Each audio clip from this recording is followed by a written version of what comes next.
दोस्तों आज की स्टोरी है जब लव और कुश ने कैसे तोड़ा लक्ष्मण का घमंड। दोस्तों अगर वीडियो अच्छा लगे तो चैनल सब्सक्राइब कर देना। वीडियो में आगे बढ़ते हैं। लक्ष्मण कहते हैं भैया हम लोगों के रहते हुए आपको स्वयं जाने की क्या आवश्यकता है, अपने लक्ष्मण पर विश्वास रखिए। राम कहते हैं ठीक है। भरत कहते हैं जी महाराज। राम कहते हैं लक्ष्मण के साथ जाने वाली सेना में अच्छे अच्छे योद्धा भेजे जाएं। लक्ष्मण कहते हैं महाराज 2 बालकों से युद्ध करने के लिए लक्ष्मण सेना लेकर जाएगा, आप अपने दास का अपमान ना करें। राम कहते हैं नहीं लक्ष्मण, हमारा ये विचार कदापि नहीं था। हम सोच रहे थे कि वो दोनों बालक साधारण नहीं हो सकते, अवश्य ही कोई मायावी छद्म भेष में ये कौतुक कर रहा है। लक्ष्मण कहते हैं यह बात है तो स्वयं काल भी उन दोनों बालकों का रूप धारण करके आ गया तो वह मेरे हाथों नहीं बचेगा। मुझे प्रस्थान की आज्ञा दीजिए भैया। राम कहते हैं जाओ, हमारा आशीर्वाद तुम्हारे साथ है। लक्ष्मण राम और भरत को प्रणाम करके वहां से युद्ध के लिए निकल जाते हैं। लक्ष्मण कहते हैं घोड़े को जिन 2 मुनि कुमारों ने पकड़ा है उन्हें मेरे सामने उपस्थित करो। कहाँ है वो? लव कहते हैं श्रीमान क्या हम दोनों आपको मुनि कुमारों जैसे नहीं दिखते?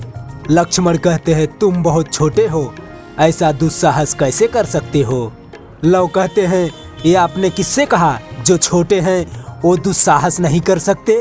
बिच्छू बहुत छोटा होता है, अपने विष से ऊंट को भी मार सकता है। छोटा सा कुश बड़े मत वाले हाथी को भी सीधा कर देता है।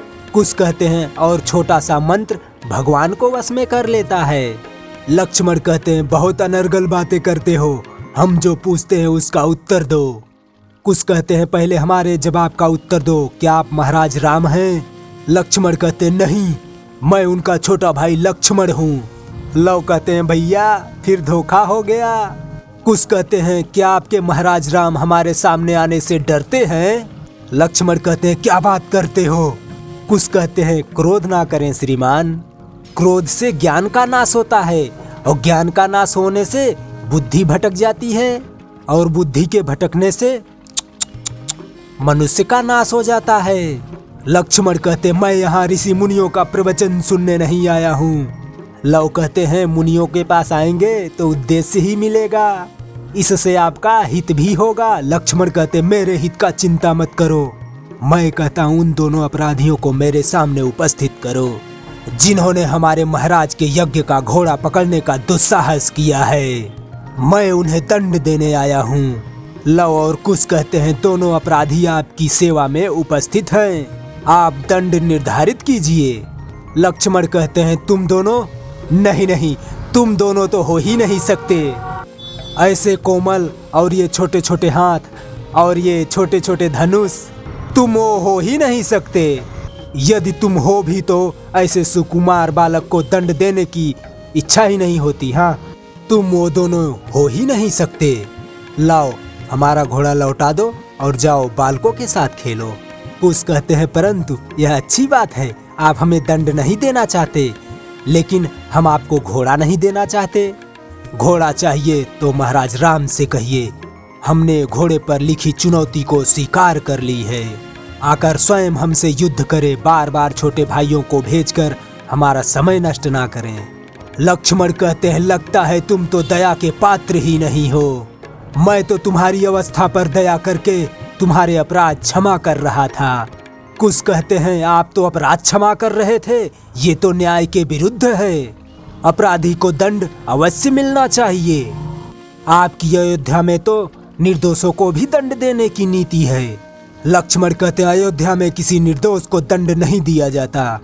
कुश कहते हैं अच्छा, महारानी सीता का क्या दोष था जिन्हें इतना महान दंड दिया गया, तब आपके हृदय में क्या कोई दया नहीं थी?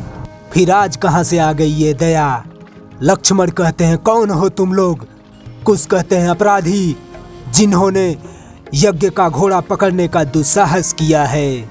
यदि हमें दंड देने की इतनी आकांक्षा है तो अपने मन की इच्छा पूरी कर लीजिए, अन्यथा आराम से वापस चले जाइए, हमें आपसे कोई काम नहीं है।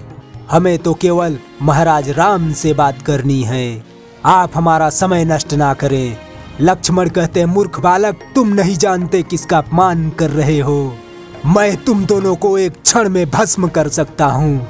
लव कहते हैं, देर मत लगाइए, नहीं तो एक क्षण में यह क्रोध ठंडा हो जाएगा, फिर कुछ नहीं होगा आपसे। मेरे क्रोध से डरो बालको, मैं वो लक्ष्मण हूँ जिसने मेघनाथ को मारा था। लव कहते हैं, पहले आप में क्रोध ही था, अब तो अहंकार भी आ गया है। ये दोनों अवगुण आपके पराजय के चिन्ह हैं। लक्ष्मण कहते हैं, तुम बड़े ही चपल और चालाक हो। लक्ष्मण और कुश में भीषण युद्ध होने के बाद लक्ष्मण को भी कुश मूर्छित कर देते हैं।